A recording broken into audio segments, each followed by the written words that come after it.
Hello students, my self Puneet Vats. आज हम 8th class का जो चैप्टर चल रहा था cell structural and functional unit of life, उसका सेकंड पार्ट है वो देखते हैं।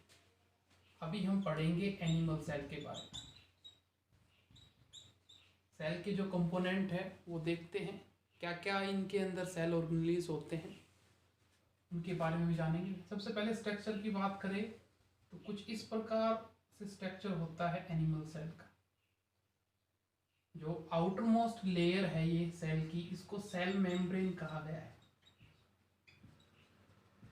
क्या नाम दिया गया है इसको बेटा? Cell membrane.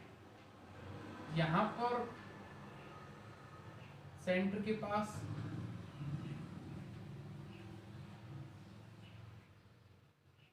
न्यूक्लियस प्रेजेंट होता है, ठीक है। उसके बाद यहां पर पार्ट सेल ऑर्गेनेली है जिसको बोला गया है ER, एंडोप्लाज्मिक रेटिकुलम। ये है ER, एंडोप्लाज्मिक रेटिकुलम। यहाँ पर इस प्रकार से जो सेल ऑर्गेनेली दिखेगा आपको, ये है माइटोकॉन्ड्रिया। माइटोकॉन्ड्रिया बड़े स्फेरिकल शेप में दिखाई देंगे, वो है लाइसोसोम्स।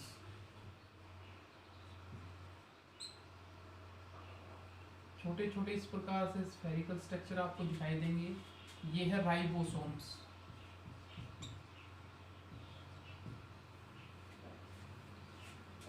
और कुछ ER के ऊपर राइबोसोम्स होते हैं, उनको नाम दिया गया है, स्पेशल नाम दिया गया है उनके लिए। अगर इनके ऊपर ER के ऊपर राइबोसोम प्रेजेंट है तो इनको नाम दिया गया है RER, रफ एंडोप्लाज्मिक रेटिकुलम। जिनके ऊपर प्रेजेंट नहीं है उनको नाम दिया गया है SER, स्मूथ एंडोप्लाज्मिक रेटिकुलम। कुछ ब्लैंक स्पेस होती है, उनको नाम दिया गया है वैक्यूल्स। ब्लैंक स्पेस प्रेजेंट होती है, ठीक है। कुछ हो सकते हैं 2-4। इनकी फंक्शनिंग भी देखेंगे आगे, ठीक है। मेन ये पार्ट है सेल के अंदर, ये पार्ट इनसे कंसिस्ट होता है। मेन पार्ट ये आ गए हैं। बाकी और पार्ट इस प्रकार से गोल्जी अपरेटस या गोल्जी बॉडी बोलते हैं, वो भी प्रेजेंट होता है। गोल्जी बॉडी बोल देते हैं इसको, या गोल्जी अपरेटस बोल देते हैं। अब ये मेन पार्ट है हमारे पास, मेन कंपोनेंट है सेल के, ठीक है। इनके बारे में हम जानते हैं टर्न बाय टर्न। सबसे पहले अगर बात करें हम सेल मेम्ब्रेन की, सेल मेम्ब्रेन का क्या फंक्शन रहेगा बेटा? एक तो ये सेल को शेप प्रोवाइड करती है। क्या प्रोवाइड करती है? शेप प्रोवाइड करेगी। दूसरी, ये सिलेक्टेड सब्सटेंस को ही सेल के अंदर जाने देती है और बाहर आने देती है, ठीक है। ये नहीं है कि कोई भी सब्सटेंस है, किसी प्रकार का सब्सटेंस है वो आसानी से अंदर चला जाएगा, ऐसा नहीं है। ये सिलेक्टेड सब्सटेंस को अंदर जाने देगी और सिलेक्टेड सब्सटेंस को ही बाहर आने देगी। ये है सेल मेम्ब्रेन का फंक्शन। उसके बाद बात करें, यहाँ पर जो लिक्विड प्रेजेंट होता है उसको बोला गया है साइटोप्लाज्म। इस लिक्विड को बोला गया है बेटा साइटोप्लाज्म। सेल ऑर्गेनेली हैं जो डिफरेंट सेल ऑर्गेनेली आपको दिख रहे हैं, साइटोप्लाज्म के अंदर ही होते हैं। कुछ फंक्शन है यहाँ पर अकर होते हैं, ठीक है। फंक्शन को एक तरह से उनको स्पेस प्रोवाइड करता है। उसके बाद बात करें हम, जो डिफरेंट सेल ऑर्गेनेली हैं उनकी स्टडी करेंगे। एक और जान लेते हैं इसके बारे में, साइटोप्लाज्म। साइटोप्लाज्म क्या है? फ्लूइड है जो अंदर से प्रेशर बनाए रखेगा ताकि जो सेल है वो शेप में रहे। नहीं तो बाहर के प्रेशर की वजह से सेल है वो क्या हो सकती है? सिंक हो सकती है, पिचक सकती है, ठीक है।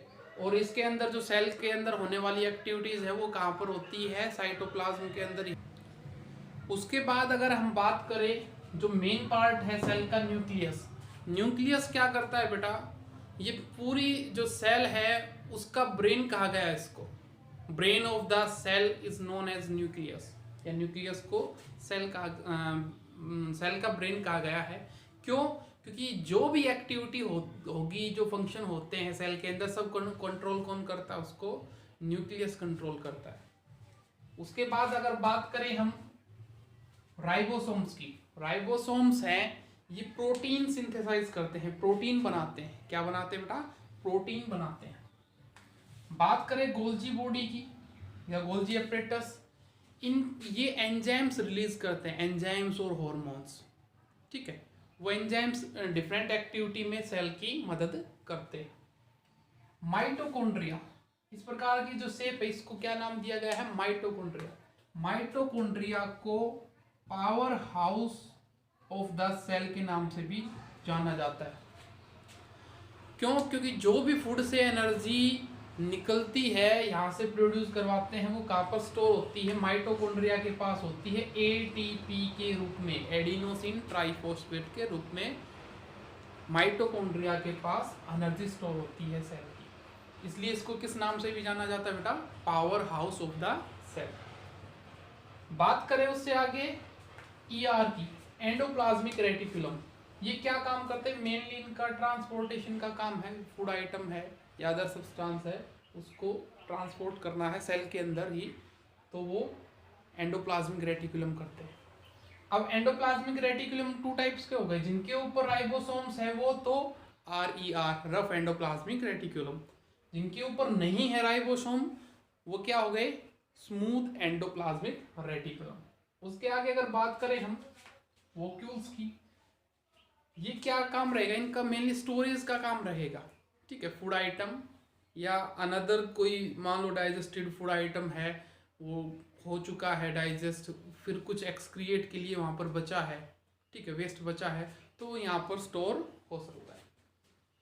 बात करें लाइसोसोम्स की, लाइसोसोम्स को सुसाइडल बैग के नाम से भी जाना जाता है। किस नाम से भी जाना जाता है बेटा? Suicidal bag. ये मेनली इनका काम तो डाइजेशन का होता है, फूड के डाइजेशन में मदद करते हैं। लेकिन कभी अगर सेल है डिस्ट्रॉय हो जाए या उसका जो न्यूक्लियस है वो अच्छे से फंक्शन परफॉर्म नहीं कर पाए, ठीक है, अच्छी एक्टिविटी नहीं कर पाए, तो लाइसोसोम्स है वो सेल्स को भी, खुद जिस सेल में है उस सेल को भी क्या कर लेता है? डाइजेस्ट कर लेता है। ठीक है, तो ये कुछ यहाँ पर एनिमल सेल का स्ट्रक्चर है, ये इनके फंक्शन थे। अब जान लेते हैं हम प्लांट सेल के बारे में। प्लांट सेल में और एनिमल सेल में ज़्यादा डिफरेंस नहीं है, मेनली जो सेल के ऑर्गेनली हैं, कंपोनेंट है, सेम है। कुछ एक आध डिफरेंस है, उनको बारे में भी हम अभी जान लेंगे। कुछ स्ट्रक्चर पढ़ लेते हैं उसका।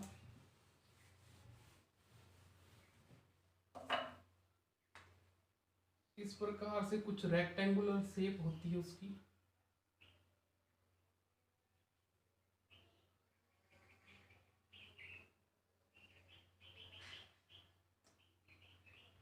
जो आउटर मोस्ट लेयर होती है उसको सेल वॉल नाम दिया गया है। सेल वॉल से अंदर जो है उसको सेल मेम्ब्रेन, जो एनिमल सेल के अंदर होती है शेप। ठीक है, यहाँ पर इसका क्या होगा? थोड़ा साइड के अंदर न्यूक्लियस,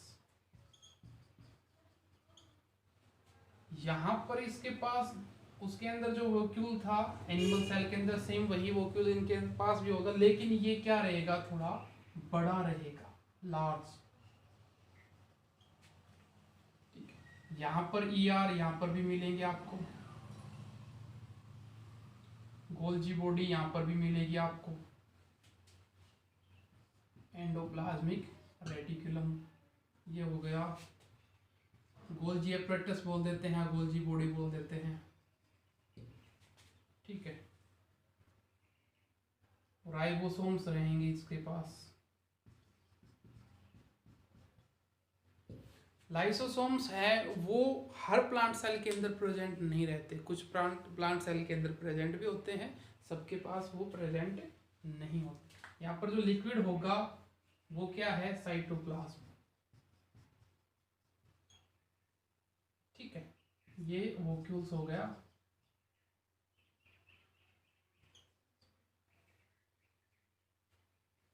ठीक है, और ये माइटोकॉन्ड्रिया हो जाएगा यहाँ पर। इसका एक नहीं होता, और भी हो सकते माइटोकॉन्ड्रिया।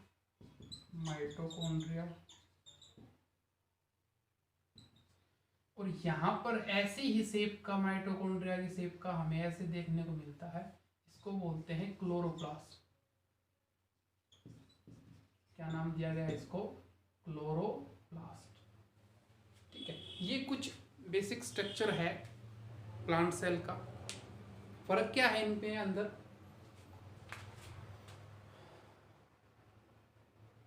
वैक्यूल बता दिया ऊपर, लार्ज होते हैं, सिंगल मिलेंगे इसके अंदर। मेन डिफरेंस क्या है प्लांट सेल के अंदर और एनिमल सेल के अंदर? मेन एक तो क्या हो गया, सेल वॉल का डिफरेंस हो गया। प्लांट सेल के अंदर प्रेजेंट होती है और एनिमल सेल के अंदर प्रेजेंट नहीं होती है। प्लांट सेल के अंदर जो सेल वॉल है ये बनी होती है सेलुलोज की। किसकी बनी होती है? सेलुलोज की, जिसको रूमिनेंट्स होते हैं, जो गाली करने वाले पशु है, वो डाइजेस्ट कर सकते हैं। ठीक है, ह्यूमन बीइंग है, हम है, डाइजेस्ट नहीं कर सकते। और मेन डिफरेंस क्या रहेगा इसका? एक शेप के अकॉर्डिंग, इसकी थोड़ी रेक्टेंगुलर शेप है, उसकी थोड़ी spherical type, circular type shape है। ठीक है, उसके बाद बात करें इसके अंदर जो क्लोरोप्लास्ट है, ये एनिमल सेल के अंदर नहीं होता। क्लोरोप्लास्ट से पहले हम एक चीज जान लेते हैं, प्लास्टिड किसके अंदर होते हैं? प्लांट सेल के पास होते हैं। प्लास्टिड किसके पास होते हैं बेटा? प्लांट सेल के पास। ये 3 टाइप के प्लास्टिड होते हैं। First chloroplast, second leucoplast and third one is chromoplast. इनका फंक्शन भी क्या होता है बेटा? अलग अलग होता है। जो क्लोरोप्लास्ट है यहाँ पर, ये ग्रीन कलर के पिगमेंट को कंटेन करता है, क्लोरोफिल को। क्या होता है क्लोरोप्लास्ट के पास? Green colour pigment, chlorophyll. ठीक है, जो लीव्स को भी कलर प्रोवाइड करता है। बात करें ल्यूकोप्लास्ट की, ये नॉन ग्रीन या कलरलेस पिगमेंट है। ठीक है, मेनली कहाँ पर मिलता है? रूट्स में, प्लांट्स की रूट्स में। बात करें क्रोमोप्लास्ट की, ये कलरफुल पिगमेंट होता है, कैसा भी हो सकता है। ये किसको कलर प्रोवाइड करता है? ये जो फ्लावर्स होते हैं, फ्रूट होते हैं, उनको कलर है ये प्रोवाइड करता है। तो ये क्लोरोप्लास्ट है, एक तरह से प्लास्टिड है, एनिमल सेल के अंदर नहीं होते, प्लांट सेल के अंदर पाए जाते हैं। ठीक है, तो ये कुछ बेसिक डिफरेंस थे, मेन डिफरेंस थे, उनकी फंक्शनिंग है। बाकी जो अदर फंक्शनिंग है वो सेम है भाई। साइटोप्लाज्म क्या करेगा, गोल्जी बॉडी का क्या रहेगा, राइबोसोम का क्या रहेगा, उनकी फंक्शनिंग लगभग सेम है। ठीक है, तो ये कुछ डिफरेंस थे। उसके बाद चैप्टर हमारा ये अब कंप्लीट है। ठीक है बेटा, आज के लिए धन्यवाद।